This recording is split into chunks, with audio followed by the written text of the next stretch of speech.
Hi there, everybody. This is Phil Simborg from the Backgammon Learning Center. I'm in Florida. We had a nice chouette last night, and I took a lot of pictures. And today I'm going to quiz you on 11 positions that we took pictures of because we had problems with them. I probably took 30 pictures, but these are the 11 I find interesting. This is a video, so you can pause it whenever you want more time. I'm going to go through it very quickly. And here are the 11 positions, and I would love to see how you did in the comments or any comments at all. Happy to have them. Okay, first position. These are all money games because this is all a chouette. Cube has been turned. Red has the cube, and white has a 3-1 to play. And I think the obvious question here is whether you lift or not the blot on the 5. And if you don't lift, then what do you play? This shouldn't take you too long, but again, pause it if you need more time. And the answer is you do not lift because you need that 5 point. If you don't get the 5 point, you're in pretty bad shape. So lifting's a pretty big error here. And the players who were playing this at the time did lift, and of course they were sweating a 5 for the rest of the match, rest of the game. Okay, 1 down and 10 to go. Using extreme gammon, of course, for all of our analysis. And I'm not bothering to roll them out. I just don't want to take that kind of time. Okay, red is on roll. Cube action. Should red double? If red doubles, should white take or pass? You can see the pip count. Red is actually behind 8 pips in this position. And again, you need to tell me if you would double if you were red and if you would take or pass if you were white. And the answer is you should double. It's a very big double and a very big take. And I have to admit that I missed this double. I just thought losing by 8 pips was not enough.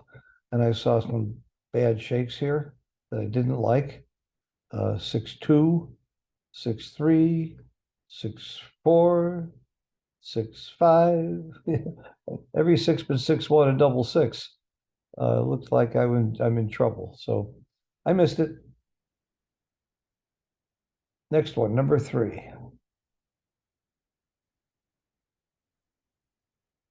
Cube is in the center and red is on roll. Should red double? If red doubles, should white take or pass? What do you think? Money game. If you need more time, pause it because I'm going to give you the answer right now. It's right on the edge. This one we'd have to roll out to be sure. It's right on the edge of whether you should double or not. And of course, it's a very, very, very big take. Okay, in the chouette, a couple people doubled. I think 1 or 2 didn't. It was split. And of course, I was the taker and I took. Okay, number 4. I didn't think it was a double, by the way. Number 4. This is white on roll cube action. And should white double? If white double, should red take or pass? Okay, I was white. I doubled. They took. And I think I gammoned them, and I really thought it was a pass. I didn't think they have enough time to take. I was wrong.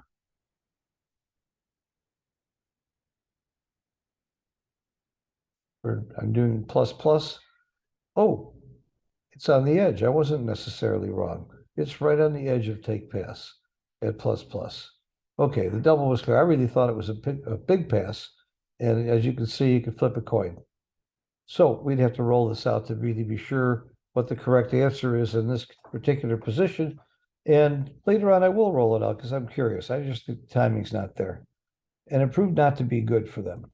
Okay, number 5.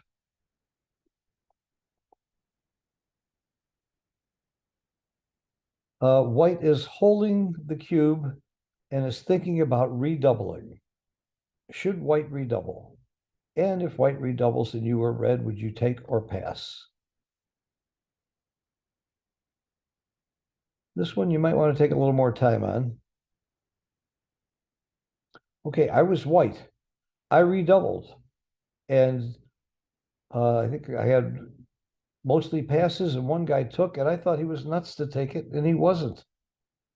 It's a nice big double and a nice big take. So congratulations to the guy that took. I'm not going to name names. I don't want to embarrass anybody or whatever.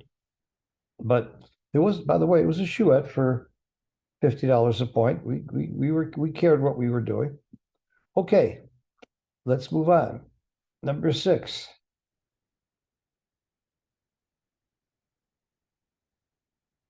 This is red on roll cube action. If you were red, would you double? If you were white, would you take or pass?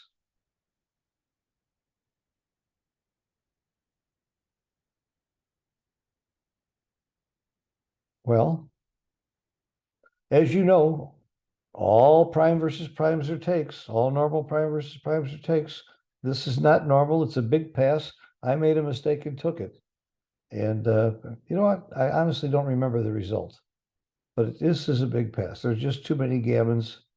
This is not what we would call a normal prime versus prime, a 5 prime against a 4 prime, and better timing and everything else. Okay, I wonder if this checker were here, if this would be a take.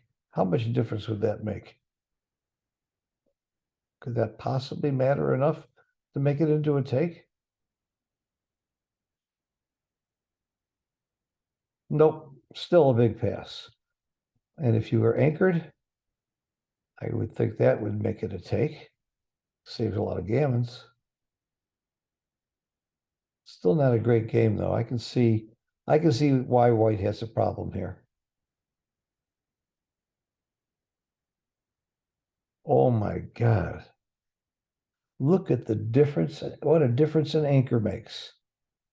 It's not even close to a double. That is monstrous to anchor at the edge of the prime. Would it be a pass if you're anchored not at the edge? My guess is this is a pass. Let's see. This is the way to learn. No, it's still a take. A plus plus it. Just because you reduce the gammons by so much with the anchor, it's still a take. So the fact that they were split and you could get blitzed is what made it a pass?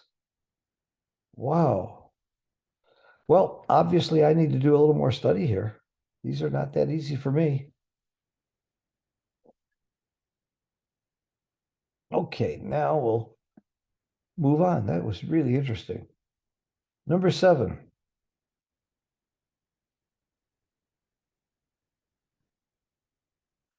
White on roll cube action. Should white double? White's losing the race by 9 pips.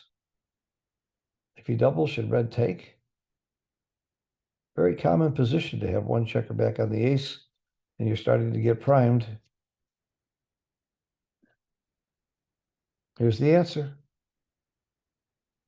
By the way, I like to use Wolsey's law all the time. I know I'm taking this cube. Then the question is, how do I lose my market? I guess you have to make your bar point to lose your market or roll double sixes or something big. So it's a small no double. It's not a horrible double to make. And I think it was a very good double to make because I think I got a pass out of this. So that's another factor. This little number right here, this 10% says that if you can get a pass 10% of the time, then it's worth making this 4% error. Okay, let's go to the next one. We're on number 8.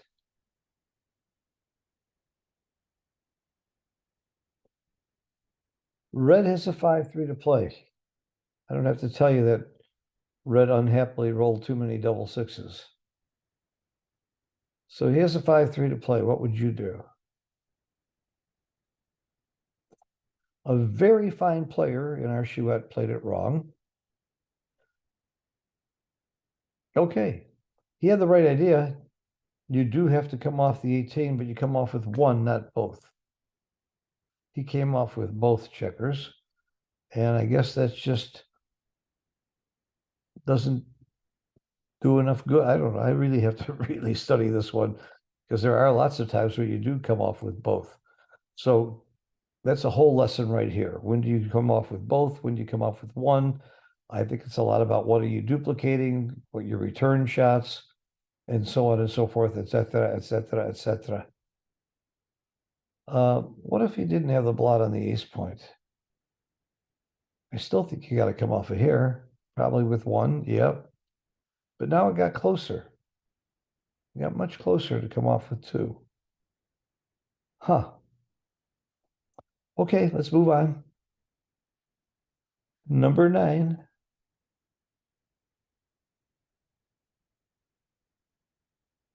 Cube action. White on roll. Should white double from the roof? And if he doubles, should red take?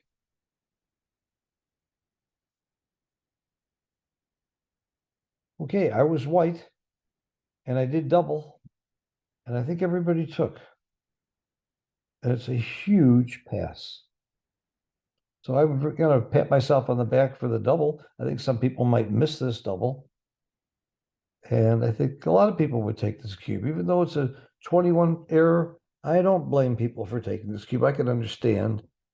As a matter of fact, I did dance immediately, and he did anchor, and it looked a lot better. And after a couple of rolls, red had improved, and I thought to myself, wow, red improved quite a bit, and I still don't like his game. Must have been a good double, and maybe not a take.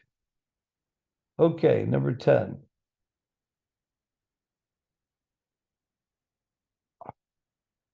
This, again, is cube action. White on roll, cube action. Yeah, I'm glad to say that I was white here. I'd much rather be white than black, whether it's a double or not. So it's a redouble, by the way. Should white redouble? And if white redouble, should red take or pass? Okay, here's the answer. I did redouble. And it's a huge take at 0.006. I'm pretty sure I got a pass or two. So it's a pretty good redouble if you're going to get a pass or two. But it's right on the edge. Again, this is something you have to roll out to see if it's right to double, but it's a huge, huge take. And I have to tell you, that surprises me. I wasn't sure this was a take. That's why I doubled. So I got to look at this one because I might well have passed this cube. Okay, maybe I'm being too honest, huh? Number 11, last one.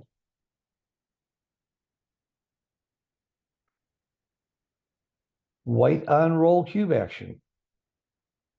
White was blitzing, red got in, got out. Now it's white's turn to either turn the cube or just roll. What would you do if you were white? And if you were doubled and you were red, would you take or pass? Okay, I doubled this. I know you got to activate gammons. I was sure of this cube. I was also sure it was a take. But I was very confident of my double, very confident of the take, and bingo, was a bad double. It just isn't that strong a game. I really thought the twos, you don't lose your market with the two if he comes in right away with a lot of numbers. So that's maybe not enough market losers for that reason. But I didn't see any really bad rolls for him either. This is one where you go to dice distribution. And naturally, my twos are monstrous. Oh, double four is also a great roll. What does double four do? Oh, yeah, double four, I just win the race by a bunch. And all the rolls that don't hit, it isn't a double four or a double three, I'm still a favorite. Nothing's a disaster roll. That's why I'm kind of surprised that it was that bad a double. I like this cube. I just thought it was a good cube. Because I know if I were red, I would not be happy to see the cube. I would much rather my opponent rolled. Okay, well, thank you for watching. Again, I would love to know how many of the 11 you got right. And any questions about anything, let me know. Check out our website, backgammonlearningcenter.com. You'll see we got a lot of the top players in the world and many of the best teachers and authors in the world on our site, offering lessons online and live in, I think we're up to 14 different languages now. So thanks for watching, and we'll see you all soon. Thank you. Bye-bye.